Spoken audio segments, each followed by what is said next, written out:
Hey, thanks for tuning in to Dan Warner Media. My name is Dan Warner. Today we're going to be talking about starting an acting career with no experience. Now, I've been asked this a lot by a lot of people.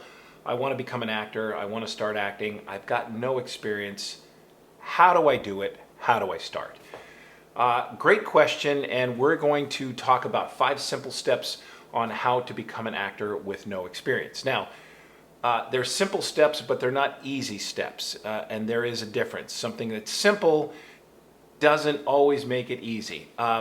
First of all, becoming an actor is not easy, and it's not simple. And you can't just say one day, I want to be an actor, and bang, you're an actor. So the first thing you need is training. And so training is vital. You can't just become an actor. You know, a lot of people say, well, so-and-so became an actor and they didn't have any training. They were a natural. Okay, maybe. But at the end of the day, you're going to need training. And so classes are vital. Now, I know in 2021, especially in 2020, classes were few and far between. You couldn't go to classes, like physically go.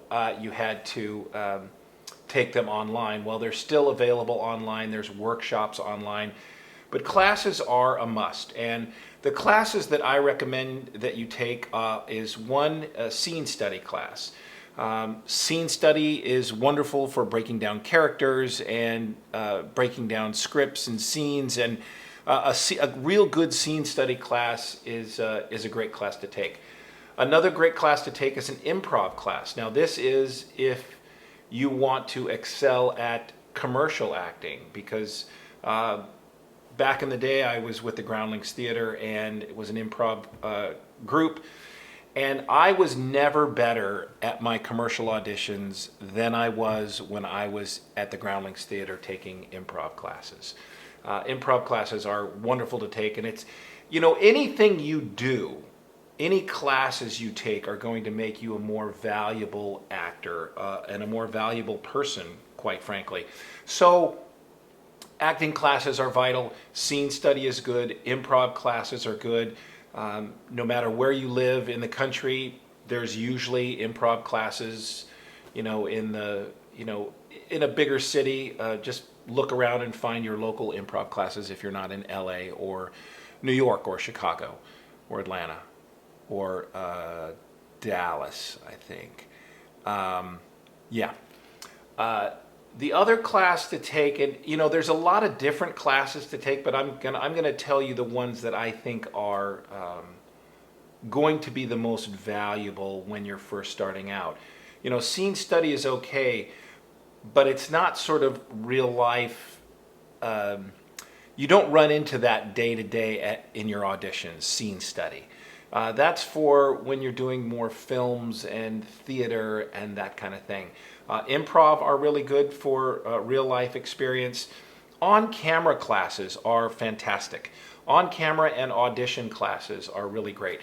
And on-camera and audition classes, I know some people talk about those being separate. This is an on-camera class. This is an audition class. They're both kind of the same. Anytime you can get on camera, anytime you can film yourself, tape yourself, record yourself, however you want to say it, and then play that back and watch yourself, that's going to prove to be incredibly valuable. So on-camera classes and audition classes, super helpful when it comes to starting to become an actor. So when you take these classes, several things happen. One, if you're looking for an agent, because obviously you have to get an agent at some point, or you're self-submitting your auditions through Actors Access to casting directors, they want to know that you're serious about becoming an actor. And if you let them know that you're taking classes currently, then they know that you're serious about becoming an actor because you're getting training. People are like, oh, I'm not taking a class, I just got some headshots done with my cell phone and bang, I'm just submitting here and there. That's not going to work. So take classes. Here's the other thing is go on to, what do you call it? What's that? Oh, YouTube.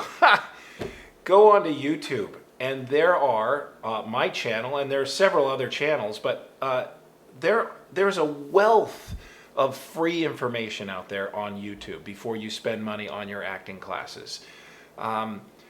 The only caveat, and I've said this in a couple of other videos, and this is quite important, and that is make sure that the person giving you the information has good information and experience in either acting and or teaching, preferably both. What you're going to want is someone with 15 or 20 years experience acting and 10 or 20 years experience teaching. So they're going to be giving you the correct information. The one thing you don't want is you don't want bad information, because that could push you backwards and make the learning curve much, much steeper. So make sure whoever you are listening to, like when you go on and you go onto YouTube and you search acting classes, or you search, any sort of keyword that you're looking to learn in the acting world, a bunch of videos are going to come up. Find out who that person that's making the video is. Find out who they are. Go onto IMDb. Make sure they have more than 50 credits on their IMDb, preferably 60 or 70 or 100. But make sure they've got, over 30 or 40 or 50, usually 50 is a good mark, that they've done some work, they have a body of work, so that when they're giving you the information, it's correct information. The other thing is make sure that that person is working now, because working actors 10 years ago who are teaching, unless they're keeping up with the times, which they usually are not, they're giving you archaic information. They're giving you, sort of antiquated knowledge. Here's how you do it. It's like, well, you don't know because you haven't been doing it in the last 10 years. And quite frankly, in the last 2 years, the landscape has changed dramatically. And so I'll end this portion with this. Just vet the people and make sure that the person you're listening to knows what they're talking about. Okay, so moving on with acting classes. The other thing that the acting classes do is it helps create a community. You'll have other actors in your acting class and you'll reach out to them, and sometimes, even now if you're vaccinated, you'll get together with them. But what you're doing is you're building a community, you're building a sort of tribe. And so these are people that you can lean on, and then they can lean on you. This career cannot be done alone. The lone wolf thing, it takes a village to do this, absolutely. And so having other actors as resources, asking them who good headshot photographers are. If you're doing your own project or you want to create a reel, because having a reel is important at some point.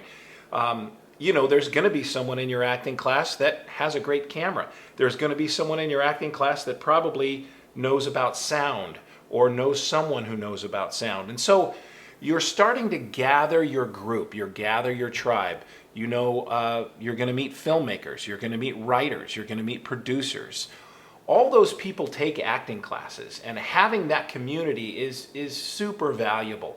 So you're going to network with these people. You're going to talk to writers and producers and people who want to do student films.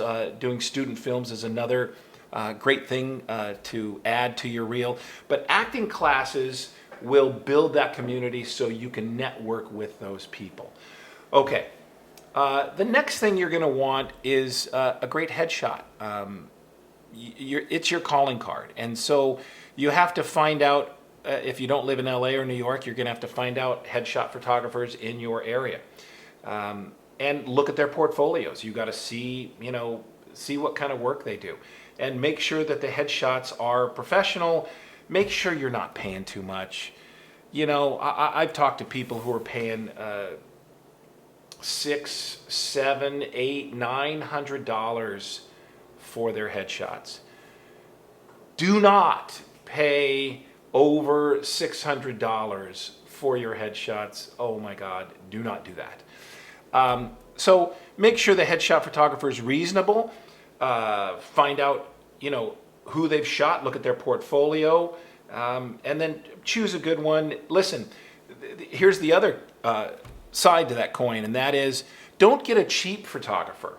Cheap headshots will cost you more money. And I know that sounds weird, but If you spend $79 or $125 for headshots, you're probably going to get bad headshots. And so when I say it's going to cost you more money, what's going to end up happening is you're going to get bad headshots because you paid very little money, and this guy didn't know what he was doing, and he's afraid to charge what they're worth. So he charges very little. You get horrible headshots. They don't get you any auditions. And so you're going to have to get your headshots done again. Then that's going to cost you more money, and this time you're going to decide to pay $300 or $400 or $500 for your headshots, and you've already paid $100, so now anyhow, you get the idea. So cheap headshots will cost you money. Find some sort of middle of the road, someone that maybe fits your style, like, oh, I like this guy's style, go to that person for your headshots. The other thing about acting class is you're building your community. You have fellow actors who have had headshots done, and you can ask them for referrals, like, who did you go get let me see your headshots. Are these working? Who did them? How much are they? And then go find that person and get your headshots done, because that is vital. Okay. Now, you've got your headshots done, you're taking a class, you've got to find auditions, right? Because that's how you get acting jobs. And so you have to learn to find auditions on your own. In the beginning, Actors Access is a good resource. Sometimes Backstage West is a good resource. But you have to find breakdowns and find auditions that are happening that you can do on your own before you get an agent. I think probably Actors Access is the best resource that I know right now to self-submit for auditions. So number one, acting classes. Number two, headshots. Number three, learn to find auditions on your own. Number four, you have to learn to self-tape. Now, I'll put links to all my videos down below that I'm talking about. There's a link, I'll have a link for my headshot. I have a video on headshots, how to get headshots done. I have a link on, I think I have a link on how to find auditions. I have a link on, definitely have a link on self-taping. All those will be down in the description. And so you can look at those links and find those videos, because I go into great detail in some of those other videos. So this is an overview, but there's other videos that are going to explain this more into detail. So finding your own auditions, learning how to self-tape. So that was number four, learning how to self-tape. You've got to figure out a backdrop, lighting, a camera. Usually you can use your phone. That's good enough. But sound and all those things. And so I'll put a link in the description down below. And learning how to self-tape, super important. You got to figure that out. We've been self-taping now for 18 months, a little over 18 months, almost 2 years now. And so people are getting pretty good at it. And so you need to catch up and get good at self-taping. Okay. Next, this is a good one. Finding an agent. At some point, you're going to have to find an agent. You can only do so much on your own. Finding an agent is going to be imperative for you to move your career and your ball forward in this industry, in this business. And so you have to find an agent. One of the keys to getting an agent is an introduction letter. You have to have a great introduction letter. And I have, in the link below, I'll put it right up at the top, how to get an agent. It's an introduction letter template. This is vital. If you have a bad introduction letter and you send it to 10 agencies, you've done your research, these agencies are good, looks like I'd be a perfect fit for them, you find them, you get their email addresses, and I'll show you how to do that also, and you submit these letters to these agencies. If you have a bad introduction letter, your letter is going to go right into the recycle bin. They're going to read the first 3 or 4 lines and go, nope, done. So having an introduction letter is key. The problem with having a bad introduction letter is if you send out 10 and they all delete them, and then you get a better introduction letter, you've already sent them one. If they recognize, they're like, oh yeah, same guy, different letter, or same girl, delete. So you have to put your best foot forward first. So my introduction letter template is it was designed by myself and a Hollywood agent who has been doing this for over 40 years and has helped over 500 actors get into the Screen Actors Guild. And so it was carefully crafted by myself and an agent who's been doing this for a really long time. And so it's a great letter that will get results when submitted to an agent or a management company. So finding an agent, very, very important. So, but when you find, to get an agent also, you've got to have your headshots done. So there's a certain order in which you will go to becoming an actor with no experience. Take classes, get your headshots done, learn how to find auditions on your own through Actors Access, learn how to self-tape, and then look for an agent. So you've had a little experience, you can start looking for an agent. If you're in the Los Angeles area, there's plenty of USC as student films all the time. In your local area, you can Google or do some research, find out who's doing student films. Anything that's going to get you experience on the set is going to be helpful. More time in the saddle, on the set, knowing about lighting, sound, camera, how to hit your mark. And again, peruse through my videos. I've got a bunch of videos telling you all of this stuff, and all of this information is free. So yeah, so you should do a lot of research. Listen, this is going to be a marathon. It is not going to be a sprint. It's going to take you a long time, and you have to ask yourself, is this something I really want to do? Because if you start doing it and you go, wow, this is a lot of work, it's like, well, yeah, anything worth doing is going to be a lot of work. And listen, you can't half step on this. You have to dive in. It's all or nothing. You can't. This is not a hobby. If this is a hobby, then fine, make it a hobby, but don't say I want to be an actor, because nobody who's doing it for as a hobby is really going to do anything. But if this is something that you have to do, and listen, you can try this and you can go, wow, this is a lot of work. I don't know if I'm up for this. Maybe I should be a, janitor or an accountant or, I don't know, something else. Then do that. But if this is something that's been gnawing at you for a really long time, it's like, I just really want to be an actor. Listen, most people like the idea of being an actor. They don't really want to do all the work that it takes to be an actor.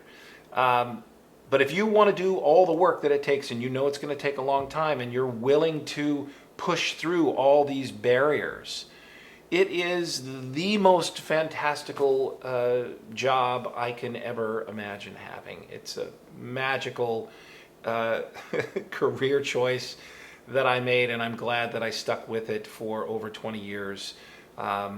Check me out on IMDb. You'll see all my credits and all the stuff I've done. And it's been a wonderful, magical journey, and I can't imagine doing anything else. Listen, I've got a bunch of videos. Go look at them all. They're all the links will be down there in the description. If this video was helpful at all, hit the like button down there. I like that when you hit the like button. Subscribe to my channel if you haven't subscribed yet, because I come here every week giving you all this great information, 20 years of experience flattening the learning curve for you. Like and share and tell your friends, and tune in next week. Oh, also, if you've got comments or questions, leave them down there, and also visit my website, danwarnermedia.com, and it's got the how to get an agent, and it's got a bunch of other really great information and tutorials on acting, everything acting. All right, that's it. I'm tired of talking today, so that's it. See you next week on a brand new episode of Bonanza. You ever see Bonanza? Did I say Bonanza yet? If I said that one? With Hoss and Little Joe and Adam and Paul.